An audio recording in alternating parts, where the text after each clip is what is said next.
अपनी विरासत आरजेडी के नए बॉस बने तेजस्वी यादव जिम्मेदारी मिलते ही लिया तगड़ा फैसला। देखते रह गए मोदी, नीतीश कुमार और शाह। विधानसभा चुनाव के लिए रचा चक्रव्यूह, किया सबसे बड़ा ऐलान। नीतीश कुमार की बढ़ाई मुश्किल, मोदी भी हो गए परेशान। अब पार्टी की सारी जिम्मेदारी संभालेंगे तेजस्वी ने ऐसा क्या कहा कि मोदी की बढ़ गई मुश्किल। बिहार के साथ दिल्ली को भी हिला दिया, जिम्मेदारी मिलते ही माहौल बना दिया।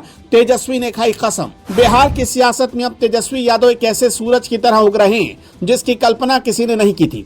अभी तक कमान लालू यादव के हाथ में थी, मगर अब सबसे ताकतवर नेता अगर आरजेडी में कोई है तो वो तेजस्वी यादव हो गए। तेजस्वी के पास बहुत बड़ी जिम्मेदारी आ गई है, जिसके मिलने के बाद उन्होंने नरेंद्र मोदी को अपने निशाने पर लिया और बता दिया कि उनके आगे प्लान क्या है। जैसा कि आपको पता है कि बिहार में इस साल के अंत में विधानसभा के चुनाव होंगे, इसलिए आरजेडी ने तेजस्वी को अपना चेहरा बताकर बड़ा दाव चल दिया। अभी तक के चुनाव में लालू यादव की भूमिका अहम रहती थी, क्योंकि पार्टी के सर्वे सर्वा वही थे, लेकिन अब तेजस्वी यादव भी फैसले ले सकेंगे। अभी तक जो तेजस्वी यादव पिता के फैसलों पर निर्भर रहते थे, अब वो राजनीति के मैदान में खुलकर बैटिंग करते हुए नजर आएंगे। यही वजह रही कि विरोधियों की मुश्किल बढ़ गई है। तेजस्वी यादव के सोचने का तरीका एकदम अलग है। युवाओं को रोजगार देने की बात करते हैं, महिलाओं को सम्मान देने की बात करते हैं, गरीबों की आवाज को उठाते हैं, संविधान की आवाज को बुलंद करते हैं, बाबा साहब भीमराव अंबेडकर को लेकर गरीबों का साथ देते हैं। लालू यादव से बहुत कुछ तेजस्वी यादव ने सीखा है। लालू यादव ने बिहार को अपने राजनीतिक करियर से सींचा है, बिहार की जनता को बहुत कुछ दिया है। लेकिन अब लालू 76 साल के हो चुके हैं, तो उन्होंने सोचा कि क्यों ना बेटे को विरासत सौंप दी जाए। जिसके बाद एक बैठक होती है और बैठक में सर्वसम्मति से तेजस्वी यादव के नाम पर मोहर लग जाती है।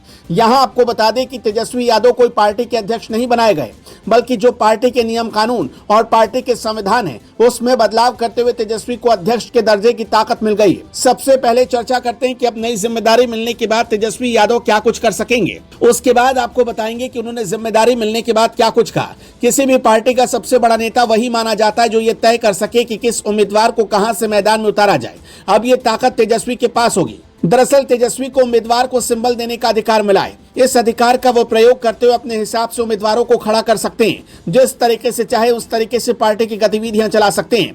यह अधिकार अगर लालू यादव ने अपने बेटे को दिया है तो अब जाहिर सी बात है कि उनके पास नाम मात्र के अध्यक्ष की कुर्सी है, लेकिन सारे फैसले तेजस्वी लेंगे।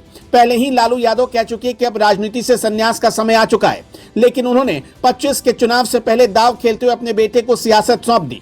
वैसे भी बीते कुछ वक्त से तेजस्वी यादव ही पार्टी की कमान संभाले हुए दिखाई पड़ रहे थे,